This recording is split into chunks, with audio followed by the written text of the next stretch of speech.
శ్రీశైలం ప్రాజెక్టులో ఎప్పటి నుంచో సమస్యగా ఉన్న ప్లంజ్ పూల్ను సరిదిద్దే పనులు ఎప్పుడు చేపడతారని, ఎందుకింత ఆలస్యమైందని జాతీయ డ్యామ్ భద్రతా అథారిటీ చైర్మన్ అనిల్ జైన్ ప్రశ్నించారు.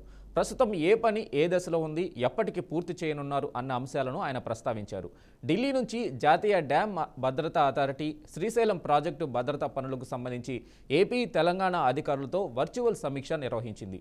వచ్చే వర్షాకాలంలోపు శ్రీశైలం ప్రాజెక్టులో అత్యవసరంగా చేపట్టవలసిన భద్రతా చర్యలు ఏమిటో తెలియజేసేందుకు ఒక కమిటీని పంపాలన్నారు.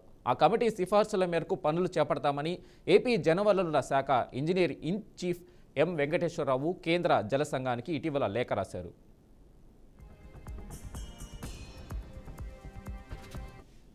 ఇక దీనిపై పూర్తి అప్డేట్స్ మా ప్రతినిధి బసవరాజ్ అందిస్తారు. బసవరాజ్, చెప్పండి. వెంకట, శ్రీశైలం ప్రాజెక్టు ఏదైతే రెండు ఉభయ రాష్ట్రాలకు ప్రయోజనకరంగా ఉంది. అయితే భద్రత విషయంలో అయితే రెండు తెలుగు రాష్ట్రాలు కూడా ఒకదాని మీద ఒక నెపం పెట్టుకుంటూ జాప్యం చేస్తున్న పరిస్థితులు కనిపిస్తూ ఉన్నాయి.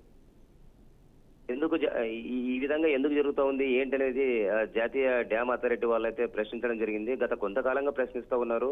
ఈ క్రమంలోనే ఏదైతే జాతీయ dam authority chairman Anil Jain కూడా వర్చువల్ మీటింగ్ ద్వారా రెండు తెలుగు రాష్ట్రాల ఇంజనీర్లతో, ప్రాజెక్ట్ ఇంజనీర్లతో మాట్లాడడం జరిగింది.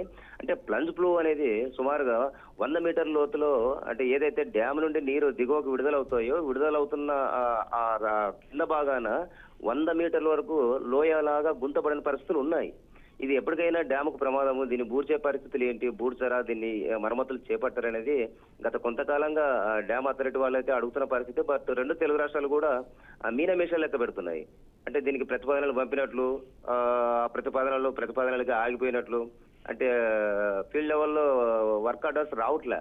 ఈ క్రమంలో కొంత వాళ్ళు అసహనం వ్యక్తం చేసినట్లు తెలుస్తా ఉంది. అంటే డ్యామ్ గురించి రెండు తెలుగు రాష్ట్రాలు పట్టించుకోవట్లేదు. ఇది పెద్ద డ్యామ్ కాబట్టి శ్రీశైలం ప్రాజెక్టు మీరు ఖచ్చితంగా ఏం చేస్తారో మాకు ఒక నివేదిక ఇవ్వాల్సింది. అంటే కొన్ని రేపు వర్షాకాలం వచ్చే లోపల అత్యవసరంగా కొన్ని చేయాల్సిన పనులు ఉన్నాయి, వాటి గురించి నివేదిక పంపండి, ఖచ్చితంగా చేయాలని చెప్పారు. బట్ వీళ్ళైతే ఒక కమిటీ, మీరు సెంట్రల్ నుంచి ఒక కమిటీ పెడితే ఆ కమిటీకి మేము నివేదిస్తామని చెప్పారు. మరి ఈ పరిస్థితుల్లో ఇదంతా కూడా ఈ నివేదికలకి ఈ కమిటీకి ఇట్లే కాలయాపన చేస్తారా లేదా అనుకున్నట్లు కూడా సెంట్రల్ కూడా జాతీయ జలమండలి వాళ్ళు కూడా కొంచెం కేంద్ర జలమండలి వాళ్ళు సీరియస్ గా చూసుకొని ఖచ్చితంగా ఈ ప్లంజ్ ఫ్లో పూడ్చే పనులు చేస్తారా లేదనేది మరి ఈ 2-3 నెలల్లో తేలాల్సింది. అయితే ఈ 2-3 నెలల్లో అంత ఈజీగా అయితే కాని పని అని తెలుస్తా ఉంది. అంటే ముందుగానే ఏదైతే డిసెంబర్, నవంబర్లో అలర్ట్ అయ్యి అప్పుడే ఏదైనా కమిటీ వేసి ప్రతిపాదనలు పంపి కొంత నిధులు విడుదల చేసి చర్యలు తీసుకున్నట్లయితే పని పూర్తిగా అయ్యేదని ఇంజనీర్లు చెప్తున్న పరిస్థితి. బట్ ఏమైతుందో చూడాలి Venkat. Right Basavaraj, thank you.